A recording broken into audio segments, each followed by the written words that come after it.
Okay, so we've already put foundation on. Close your eyes. We've put foundation on top of her eyelids as well. And then always making sure that you're blending it right to the very back, right to your hairline, and then blend it down your neck so you don't end up with that line right here.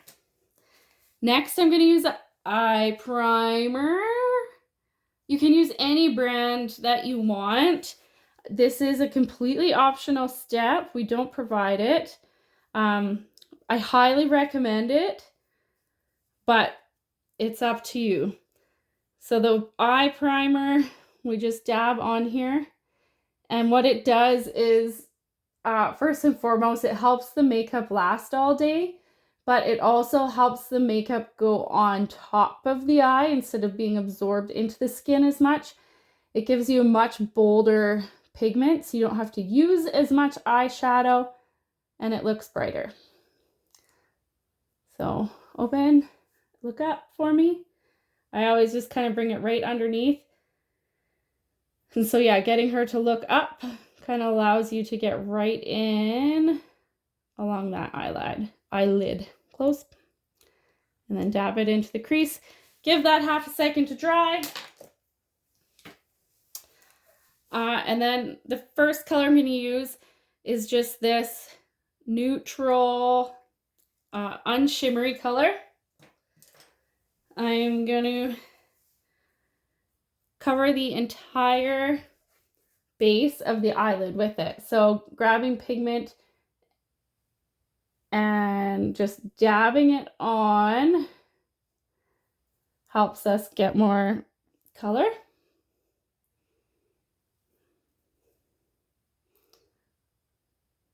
Kind of softly brush it along the edges. And make sure you can visibly see that there's pigment on there, but it's not an obvious color. Again, this is going to help the rest of your eyeshadow colors build more easily. Okay, so next I'm going to take this pink. And we're going to put it in the outer portion of the eye. So kind of starting in the middle and working my way out. So to the edge of the eye, and you don't have to come up, but make sure you're not bringing your brush down because we want happy uplifted eyes, not droopy sad eyes. So I want, close, a nice thick color of pigment with that. And this is just a crease brush, a smaller one. I'm gonna take this black color.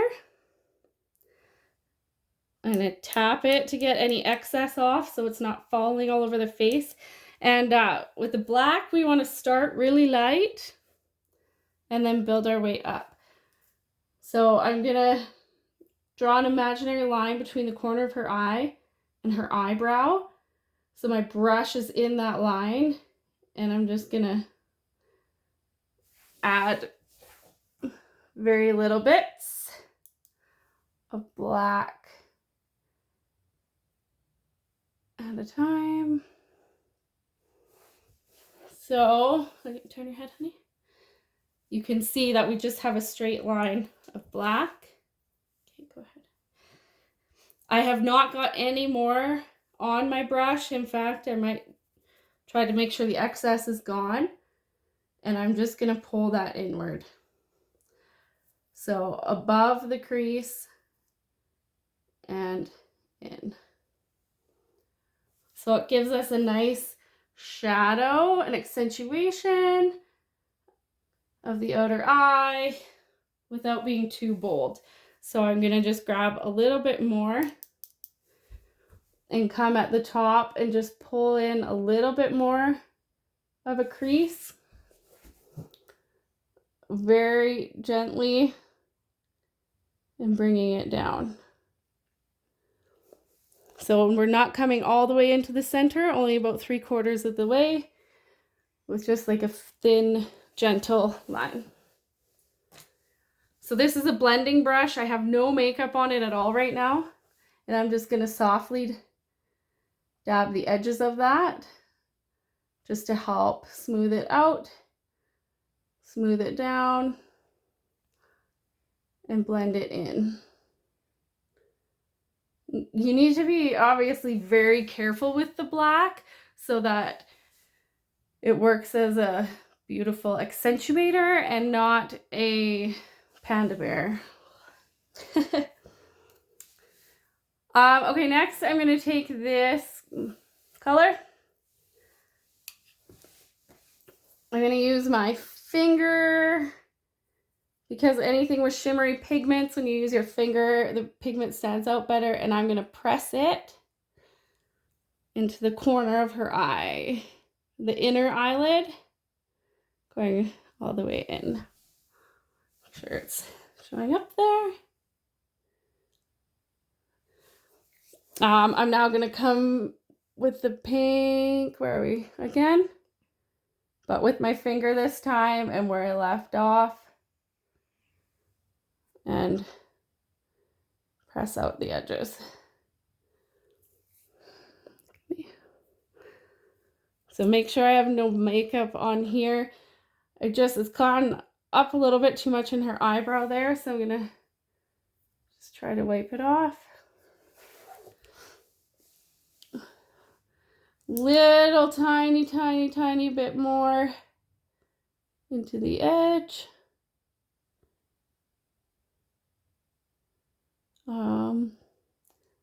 But whether you do this last step again is going to depend on how much you've got in the first place. So I'm just kind of pulling it in a little bit so that we have a bit more of an angle. Perfect. So now I'm going to get her to open her eye, and I'm pretty happy with this, but the big thing I want to watch is that when I put that black, I didn't end up with a bunch of fallout coming down here, or I didn't get that lower lid too much. It can easily make it look like it's drooping. So if it did, you can either use a makeup wipe or even your foundation sponge if it's just a little bit.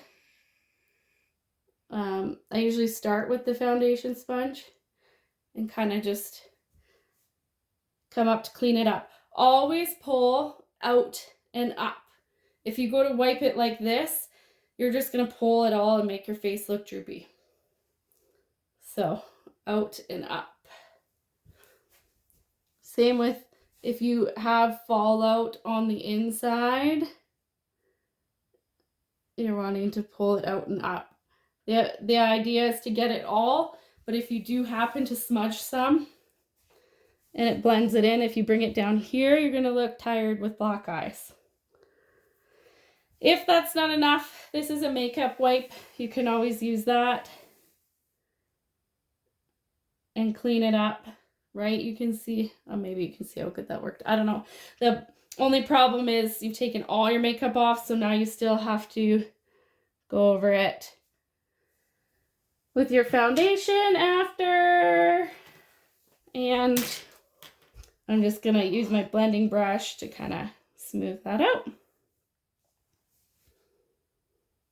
Wonderful. Now I'm going to come in with black eyeliner. I had said in the form, this is my preference. If you can read that somehow. Probably not. It's L'Oreal Infallible Gel Eyeliner. Eyeliner can be super tricky putting it on little ones that aren't used to holding their eyes open and aren't used to having it. This stuff goes on so smoothly and makes the job so much easier. So that's why this is my preference when putting makeup on little ones. McKenna's been doing this for a while, so she's pretty good at it, but I'm just going to go right on the lash line.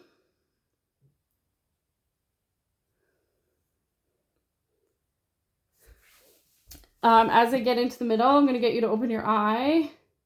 Look up for me to get it. Okay, close. So that way I don't accidentally like draw on the bottom. And just gently pulling her eyebrow up so I can see where it's going. And I'm stopping right at the lash line. If you've accidentally gone too far, again, you can pull up and use the same foundation trick. Open. Beautiful. To get her lower lashes, I'm going to get her to look up to the roof and then pull down gently. And I personally find it easier coming from this angle. I guess that's just going to be a personal preference thing. From there, we will put mascara on, which maybe I'll give you my little tip for this too. So putting mascara on other people, I'll get McKenna to close her eyes halfway if she can. If she struggles with that, then gently closing them all the way is fine. But this gives me pretty good control of her eyelashes without getting it up here. It also gives her a little bit better control than trying to say, hold your eyes open. I'm now going to let that dry fully. Not for the video's sake, but once I make sure that dries fully to do the bottom, she's going to look straight up at the roof. And with the end, I'm going to very carefully get this. Some little teeny eyes have such small eyelashes that it's just not really possible to get the bottom, and that's okay. Doing the other eye, I come and stand right behind her and do it. And it's way easier for me than trying to go across her face. So, again, these are just little tips that I have learned along the way. Do whatever works for you. Blush. If I can open it, got her. So you can turn your body if you want. So here's her cheekbone. We're going to apply it just below the cheekbone. Kind of starting, if you were to draw a line down from her at the corner of eye, starting there. We don't want to be too far in or it'll look silly. So I'm just going to tap, get the excess off, and just slowly tap up. Tapping puts the pigment into the cheek more. Once you know you don't have a whole bunch falling off, you can slowly do little circles or get it on there how you want. This NYX blush is fantastic. It goes on very concentrated and dark. So for our meanings, it's great. So start little and build more. Once it's on and we're happy with the color, just kind of go around the edges to blend it out so it doesn't look like you put it on with a paintbrush. But again, always blending down. You don't want it going up. Just like with our eyes, if we go, oh my God, we got too much weight everywhere, we're just going to come in with our foundation and dumb it down a little. And then I have a NYX finishing spray. This is just what I use. There's so many different products out there. Any sort of finishing spray or setting spray. Also optional. You don't have to go out and buy it. But close your eyes. And just spray your face and let it dry. So try and keep your eyes closed just for a second so that if you've wet the mascara, it's now not everywhere. And it helps it last all day better. One little tip or option you can try if you're having issues getting this line up if you find you keep putting the black down on and it ends up so far out going down, Scotch tape is an amazing little tool, maybe especially when you're trying to learn. So I've got the foundation on. I'm gonna imagine a line from the corner of her eye to her eyebrow. I'm gonna just put it there at that angle. Just gently, you don't have to like stick it on there like crazy. Oh, that's not the right thing. Because then you don't even have to worry so much, right? I'm getting it all over the tape right now. Once you're done, you take it off and you have a beautifully straight line. So the only thing you need to make sure you're doing after that so it doesn't look odd is just kind of gently blending it out. Obviously that didn't stop me from going too high, so you still need to kind of be careful, and you might need to kind of touch up the foundation along the edge so that it doesn't look off. But close your eye. There's the finished look. We will put eyelashes on top of that, lipstick, and away we go. Thank you.